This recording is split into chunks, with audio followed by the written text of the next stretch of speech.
Bienvenue sur les news de Samir. Aujourd'hui, on va parler de l'actualité. Alors, il y en a deux. Je vais les combiner. Nous avons sur la chaîne i24 News des propos de Sionard, de franco-am-israélien, qui sont assez intéressants sur, bien évidemment, sur l'immunité de Bibi, hein, de Netanyahou. Et il explique que la France, elle s'est couchée. Hein. Donc, encore une fois, j'aimerais voir où sont les patriotes, les patriotes, ils sont où les patriotes?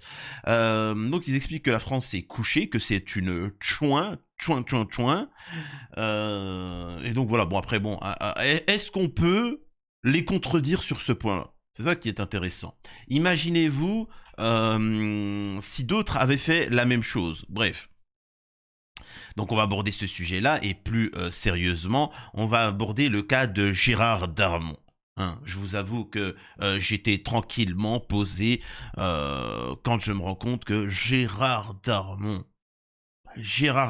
est accusé de bip des femmes. Donc voilà, hein, bien évidemment. Il y en a plusieurs, hein, il y en a plusieurs comme ça qui on leur tombe dessus. Nous avons Harry Habitant, nous avons des gens comme ça qui se sont tout permis avec des Françaises. Tu vois, des bonnes petites Françaises. Alors, je suis désolé de dire ça, Darmon, on n'est pas encore dans une société où tu peux encore jouir de femmes sans leur consentement. Hein. Alors certes, c'est peut-être que des goïmes, c'est peut-être que de vulgaires outils à ta disposition, mais on n'y est pas encore, ok? Patiente. Tu vois, c'est vrai qu'en France, une bonne partie ont accepté l'idée qu'ils ne sont que des êtres inférieurs et qu'ils sont là pour te servir, mais il reste encore un peu de résistance. Tu vois. Donc on va aborder ce sujet-là, vous allez voir, ça va être excellent. Avant ça, je vous invite, si vous voulez sauver la France, à vous abonner, hein, laissez un petit commentaire et un like pour le référencement. Alors, petit truc drôle, je sais que ça peut paraître anodin et même hors sujet. C'est peut-être anecdotique, hein, mais l'acteur John Krasinski est élu homme le plus sexy de toute la galaxie. Hein. Nous avons Am-Israël qui est la plus grande démocratie de toute la galaxie et nous avons Krasinski, homme le plus sexy de toute la galaxie. Franchement, même moi, excuse-moi de te dire ça, moi je suis pas riche, hein. C'est-à-dire que je peux pas me faire des soins, je fais pas de soins, je prends pas soin de moi, etc. Je suis un homme, je me coiffe jamais, hein, je viens en mode tranquille quand je fais mes vidéos, je vous assure que je suis beaucoup plus sexy que lui. Enfin, quand même. Et en plus, j'ai subi un accident grave qui a déformé mon nez, quoi, qui l'a modifié. Enfin, excusez-moi de dire ça. Ça, c'est noble. Bref, encore une fois, on voit que le système politico-médiatique veut modifier un peu votre perception du monde. Et ça, c'est drôle, ça, tu vois. Là, c'est drôle. Mais on essaye d'infuser le fait que vous seriez, vous, inférieur. Et ça, je ne peux pas le tolérer. À propos, ce qu'il faut entendre sur i24 News, la CPI, la France n'arrêtera pas Netanyahou s'il vient en France. Alors, ça c'est intéressant. Ce qui est gravissime, c'est ne pas respecter le droit international. Après, j'ai envie de te dire, la France, ça fait un moment qu'elle ne respecte pas le droit international. En tout cas, du moment où ça touche aux intérêts d'Am-Israël. Écoutez les propos qui vont tenir, et je le répète, les droitards sont les pires chouins en France. Le gauchiste woke, punk à chien, avec des cheveux bleus, je vous assure que le mec est beaucoup plus patriotique, aime beaucoup plus la France que le pseudo-droitard avec une fleur de lys, tu vois, avec un drapeau de la France, tu vois. Et souvent, c'est la même chose, drapeau de la France, machin, et qui se concentre sur l'Algérie. Bah écoutez, ils sont où là? Il est où le youtubeur Cro-Blanc là par rapport à ça? Le youtubeur machin, certains youtubeurs qui aiment apparemment parler d'enfants, de filles de 13 ans. Ils sont où ces gens-là là pour dénoncer ça? Et encore on a quelque chose en stock, on va rien dire, tu vois. Mais sur certains youtubeurs, bref. Écoutez ça. Française qui aurait rêvé de cette image, Benjamin Netanyahu qui pose le pied en France et puis menotté, arrêté. Ben voilà, David, on y est. C'est ça qui est important ce soir. Et là, moi, c'est peut-être les détails. Regardez comment il réagit. Déjà en plus avec une kippa normale. Et ça dérange pas. Et regardez comment il jouit. il jouit d'avoir mis à quatre pattes la France. Et il est là, ah, regardez, regardez, regardez, regardez. Tu vois. Voilà, David Orny, c'est ça qui est important ce soir, voilà, pour nos téléspectateurs. Il vous le dit très bien. Et ça, moi, j'aime bien parce que souvent, ils font de la manipulation. Tu sais, les Hanouna, les Chreux, ils font de la manipulation. Et là, en fait, ils vous montrent c'est quoi l'élément essentiel dans cette information de Netanyahou, tout ça. C'est ça qu'il est en train de vous dire. Il est en train de vous dire quoi? Écoutez. Je bois ce soir, David, les larmes des gauchistes. Je suis content déjà d'avoir lu les tweets d'Aymeric Caron, de Rima Hassan en train de pleurer. Alors Rima Hassan, elle n'a plus qu'une chose à faire, c'est prendre son kéfier, ou plutôt son torchon, et se moucher avec. Parce que Benyamin Netanyahou ira à Paris, David, et faire du shopping avec Sarah. C'est ça la réalité ce soir. Donc la France est couchée. Aujourd'hui de la France. La France est couchée, véritablement. La France s'est couchée. La France est couchée, véritablement. La France s'est couchée. Aujourd'hui de la France. La France est couchée. Alors quand il dit la France, vous remarquerez bien que il précise bien qu'il tombe sur la gauche. Hein. Il tombe sur Aymeric Caron, sur la gauche française. Elle a ses défauts. Certains n'arrivent pas à comprendre que je critique, etc. Je peux dire du positif et critiquer. Hein. Personne n'est parfait. Tu vois. Je suis pas obligé. En fait, peut-être que vous êtes dans une secte. Hein. Vous êtes dans une secte. Mais moi, je suis pas dans votre secte. C'est-à-dire que je peux, si Marine Le Pen me dit qu'en ce moment il est en train de pleuvoir et qu'il pleut, eh ben, je vais pas la contredire. Par contre, vous, qui êtes dans une secte, vous êtes obligé de vous opposer face à l'autre secte. Si Marine Le Pen, elle vous dit qu'il pleut, vous allez dire non, il fait beau. Par pure opposition. La LFI, j'ai déjà analysé à plusieurs reprises, au moins, ça reste un parti français, tu vois. Alors que la droite, eux, ils se sont couchés à la niche. Tu vois, c'est pas moi qui le dis, c'est votre maître, tu vois. Donc c'est intéressant, vous avez vu, hein, il précise bien qu'il y a que la gauche qui va pleurer et il précise que la France s'est couchée, tu vois. Véritablement aujourd'hui, je suis très content et je bois ce soir les larmes de tous les gauchistes et j'ai hâte de voir encore des tweets inondés Twitter. Vous comprenez la colère. Donc voilà, donc bizarrement, ces gens-là t'expliquent que la France s'est couchée. J'attends de voir tous les hommes politiques, j'attends de voir le RN, ceux qui ne se sont pas exprimés quand des gendarmes. Oh, des gendarmes. Je ne sais pas comment ça se passe à l'étranger. Le gendarme, c'est un militaire. Le gendarme, en France, au niveau des forces de l'ordre, etc., c'est des gens qui sont respectés. Hein. Il faut savoir que les gendarmes, souvent, c'est des gens qui ont un minimum d'études. Tu vois, donc contrairement à la police où c'est pas du tout le cas, c'est des gens qui ont fait des études, c'est des gens qui sont aptes physiquement, donc ils ne sont pas complexés. Hein. Tu vois pas du gras du... Enfin bref. C'est des gens, voilà, ils sont tranquilles. Et c'est vraiment c'est des militaires, tu vois. Donc ils sont cool parce qu'ils sont pas complexés et qu'ils sont capables d'agir. Contrairement aux policiers où parfois intellectuellement ils sont frustrés et physiquement aussi ils sont frustrés. Hein. Et vous le saurez, hein, la personne frustrée est toujours un peu plus agressive. Alors que la personne qui sait que vous verrez jamais quelqu'un qui sait se battre provoquer à droite à gauche, tu vois. Mais bon, bref. On a touché à ça. Israël a osé toucher à nos gendarmes, en plus dans un territoire français devant une église. Et ça, c'est inacceptable. Je vous assure que pour moi, c'est une déclaration de haine. C'est un truc de fou. Bref, passons. On va parler de Gérard Darmon. Hein, Gérard Darmon qui, des femmes, accuse d'avoir fait un peu du sale. Donc on va pouvoir démarrer. Ah, attendez, je crois qu'il y a ma journaliste qui veut prendre la parole. Oui, j'aimerais prendre la parole. Comment tu vas déjà, Mohamed? Hein? J'aimerais juste dire une petite chose. J'aimerais quand même préciser un petit peu le background de Gérard Darmon. Hein? Il est né le 29 février 48 à Paris. Un acteur et chanteur franco-marocain. Voilà. Bon, hein, bon, il a rien à voir avec le Maroc, mais il est franco-marocain.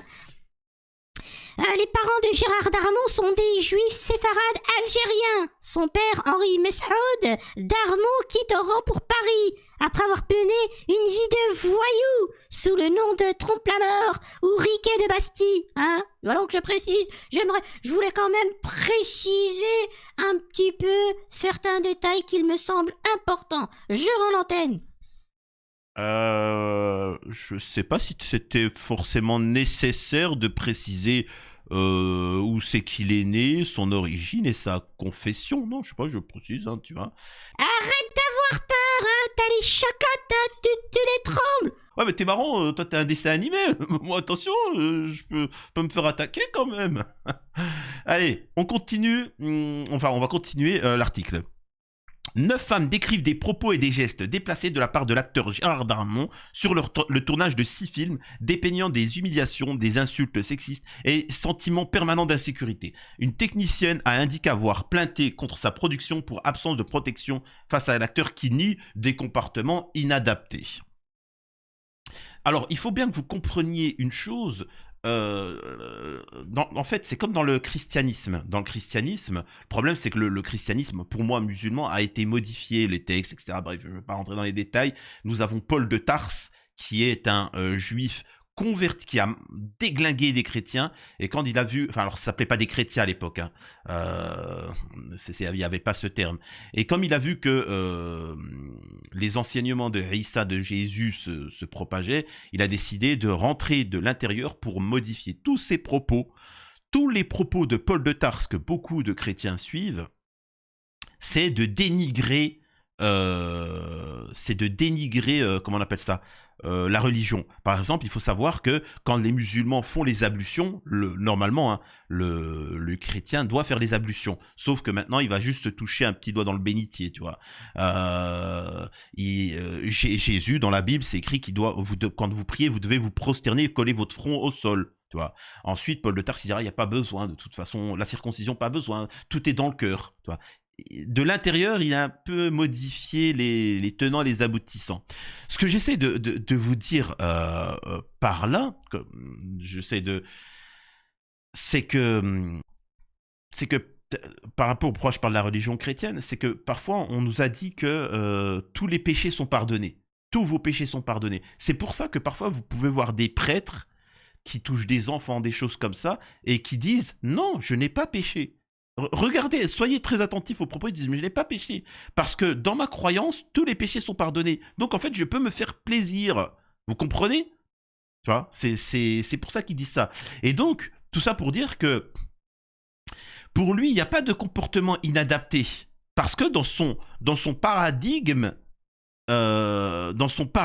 comme Dominique Strauss-Kahn, Dora l'exploratrice ne vient pas me dire c'est quoi la confession et l'origine de Strauss-Kahn. S'il te plaît, hein, il y a suffisamment de problèmes comme ça.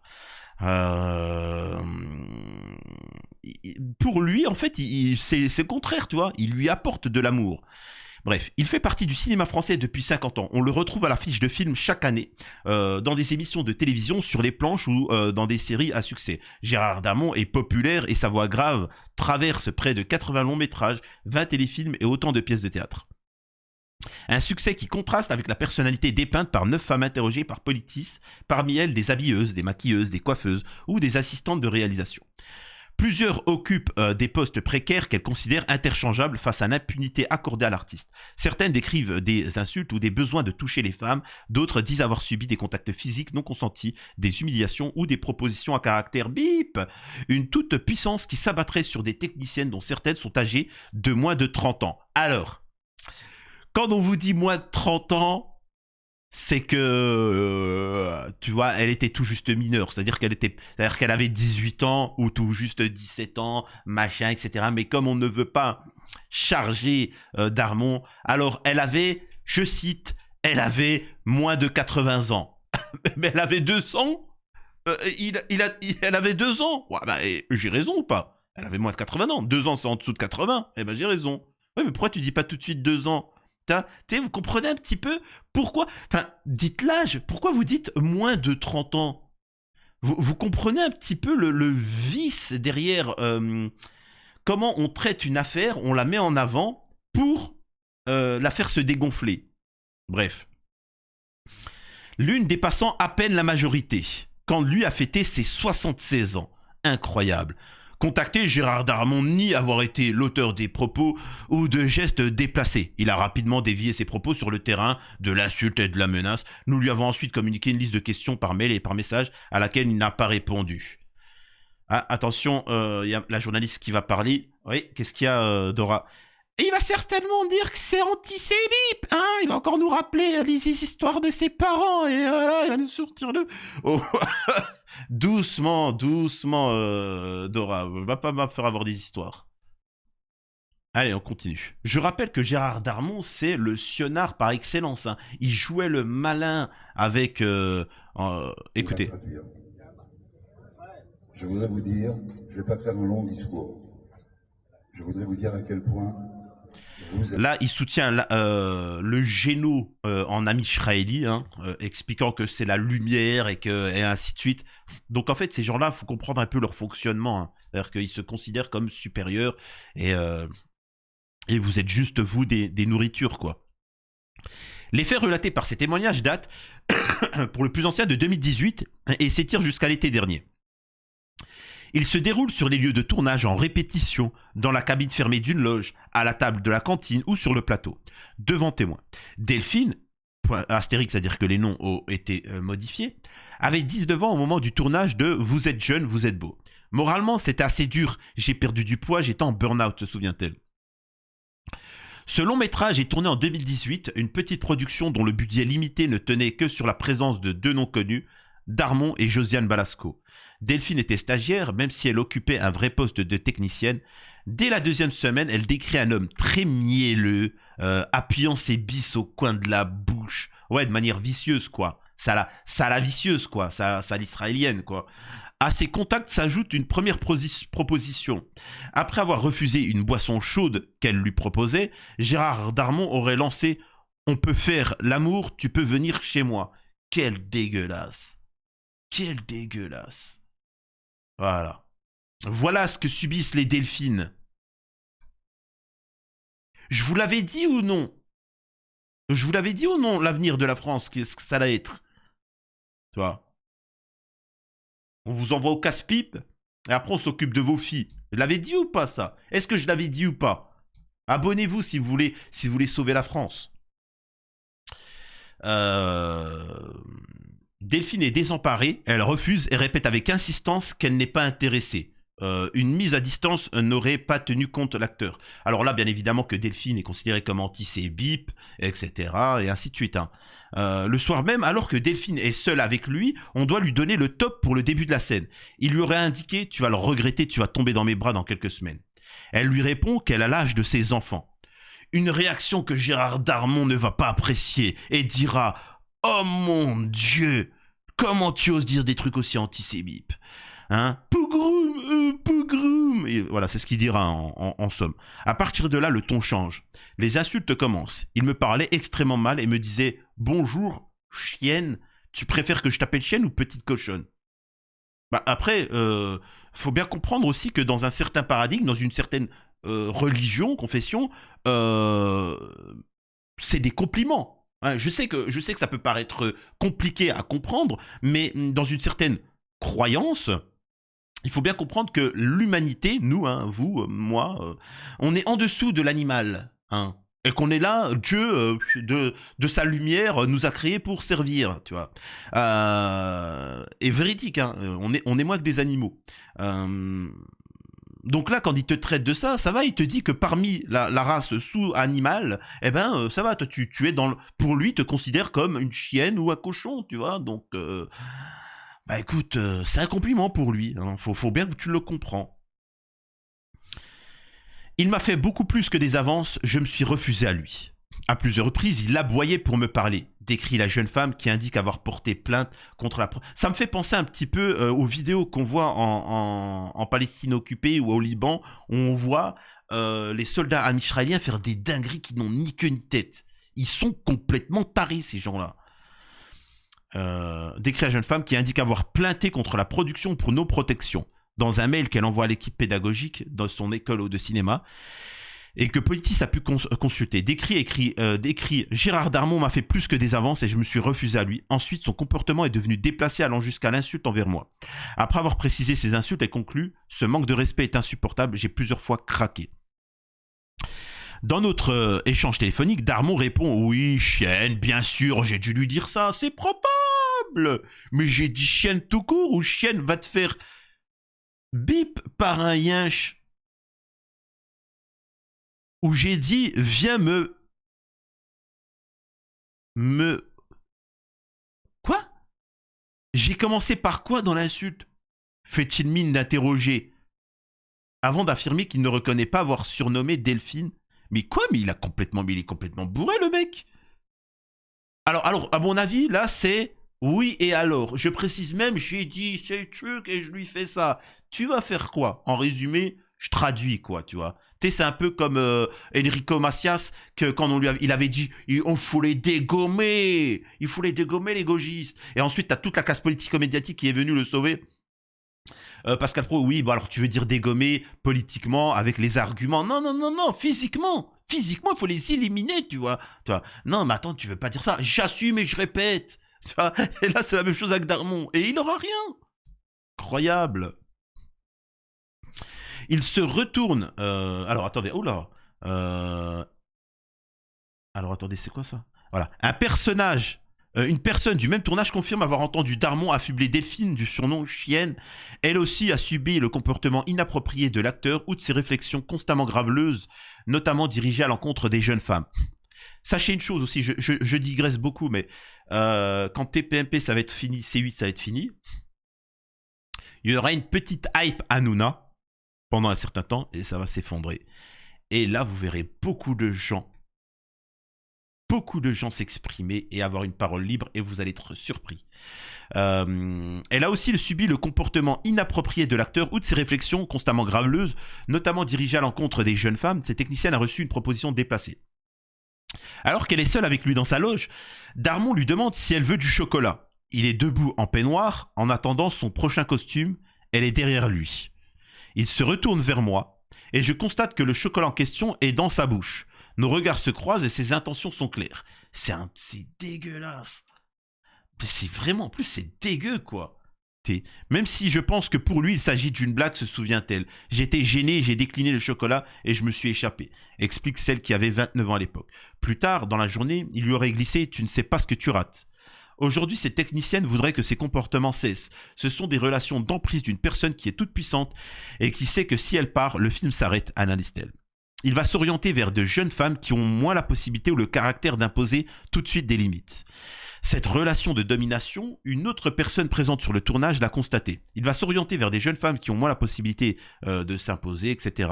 Le mouvement MeToo, né en 2017, commençait à peine aux États-Unis. L'acteur l'aurait bien souligné en affirmant « Ça va, on est en France, il n'y a pas de MeToo ici ». Darmon lui aurait aussi fait une blague lourde et graveleuse à connotation « bip » qui fut très mal reçue et rejetée tout de suite. Il avait le premier rôle, le production misait tout sur lui. Comment pouvait-elle se passer de lui? Interroge cette personne avant de considérer qu'une omerta règne encore au cinéma français. Hey, ça va, tu vas pas me faire une MeToo. Contactée, la première assistante de réalisation confirme avoir entendu l'acteur tenir ce type de propos. Ah, tu vas pas me faire une MeToo. C'est-elle entendu dire après qu'il a mis sa main entre ses cuisses pour lui dire bonjour, alors qu'elle était assise. Les gens croisés. Elle le repousse et l'acteur lui aurait alors fait la gueule pendant 2 semaines en refusant de lui adresser la parole. Au poste qu'elle occupe, elle est directement en lien avec le réalisateur. C'était son premier long métrage. Quand Delphine lui raconte ce qu'elle traverse, elle en parle avec d'autres techniciennes. Elles m'ont confirmé que Darmon avait des comportements déplacés, des gestes tactiles. Détaille-t-elle, mais une fois le mot passé à la production, elle considère que l'information a été transmise. 6 ans plus tard, sa lecture des événements a changé. Aujourd'hui, j'aurais été plus protectrice, la parole de Delphine n'a pas été assez prise en compte. La jeune femme n'a pas pu terminer son stage. Elle raconte son expérience à son père. Celle-ci décide d'alerter directement par mail la productrice qui n'était pas au courant des faits. Débarquant sur le tournage, cette dernière réunit l'équipe technique. Une proposition est faite de remplacer Delphine par un autre assistant de réalisation. La jeune stagiaire affirme « La production ne m'a pas protégé. Elle n'a pas voulu me mettre en sécurité et a privilégié l'acteur et la poursuite du film. » Sans cadre protecteur, elle quitte le tournage. J'étais dans un état un peu minable, se souvient-elle. Elle part du plateau en pleine journée et enchaîne des rendez-vous médicaux. De son côté, la productrice écrit directement à plusieurs personnes pour réunir des témoignages, dont celui de la première assistante de réalisation. L'affaire a été mal gérée. Enfin, Non, non, c'est gravissime. Là, moi, j'aimerais qu'on en fasse tout un pataquès. J'aimerais bien qu'il y ait des news sur BFM et ainsi de suite. J'aimerais bien aussi voir les députés et les filles qui mettent ça en avant, quand même. Mettez ça en avant. Faut quand même parler de ce que Gérard Darmon, lumière parmi les lumières, a fait à de jeunes Françaises. Quand même. C'est pas. Alors, c'est quand même où on parle de. Comment on appelle ça? Il faut qu'il réponde de ses actes auprès de la justice, et si c'est le cas, au QTF. Il faut que Gérard Darmon soit renvoyé dans son pays, et tout simplement. C'est bien beau de soutenir un Géno, de soutenir un Micherel, mais là, quand même, là, tu touches à des citoyennes françaises, à plusieurs reprises, et en plus, des gamines. Tu vois? Donc, je sais pas, je trouve ça bizarre. Ils sont où les patriotes français, là? Hein? Contactée, la productrice du film indique de son côté avoir changé la stagiaire de poste de travail lorsqu'elle a pris connaissance des faits. Elle confirme que Delphine rapportait des phrases déplacées de la part de l'acteur et affirme ne pas avoir remarqué ou été informée d'un comportement inadapté de la part de Darmon, bien évidemment. Mon corps était épié, scruté. Depuis 2017, certaines initiatives de protection existent. Elles sont notamment portées par l'association... Alors bon, voilà... ce que je veux dire, hein, faut bien comprendre que là, il y a tout plein de... la seule interaction qu'il est capable d'avoir avec moi, c'est sur mon physique. Donc c'est dingue, c'est dingue.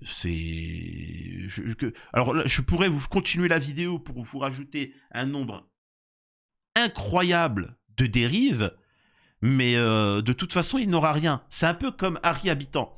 Vous savez, Harry Habitant, il a bénéficié d'un non-lieu. Vous savez, Harry Habitant. Alors, juste, je préviens tout de suite ma journaliste Dora de ne pas intervenir pour me parler de qui est Harry Habitant, ses origines. Voilà, c'est bon. Harry Habitant, qui, je le rappelle, avait passé une soirée avec une femme, elle est partie en courant, ensanglantée à l'hôpital. Au secours, il m'a bip. Tu vois, ils vont voir que c'est un carnage. Elle a des déchirures partout. C'est un carnage. Et malgré tout, ben non-lieu. Incroyable. Donc voilà, hein, je tenais à préciser ce qu'il en est de Gérard Darmon. Et sachez hein, qu'il y en a tout plein d'autres comme ça qui sont protégés et qui ont des idéologies mortifères et qu'il faut dénoncer. J'attends de voir les patriotes témoigner par rapport au fait que la France est couchée et par rapport aux propos de Darmon. Ils sont où? Au même moment, nous avons Morandini. Dora, s'il te plaît, me parle pas de ses origines. Morandini qui comparaissait hier concernant le fait d'avoir bip des mineurs. La justice va rendre son verdict en janvier. Donc, c'est quand même particulier. Et c'est eux qui vous font la morale, qui vous expliquent qui est une lumière, qui n'en est pas une. Pensez à vous abonner. À la prochaine sur les news de Samir.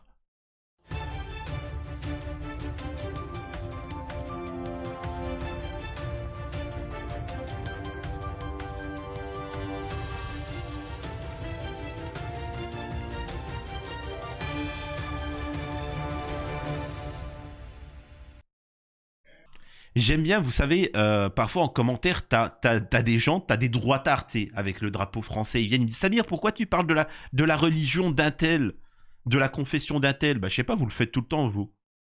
Pourquoi nous, on pourrait pas le faire?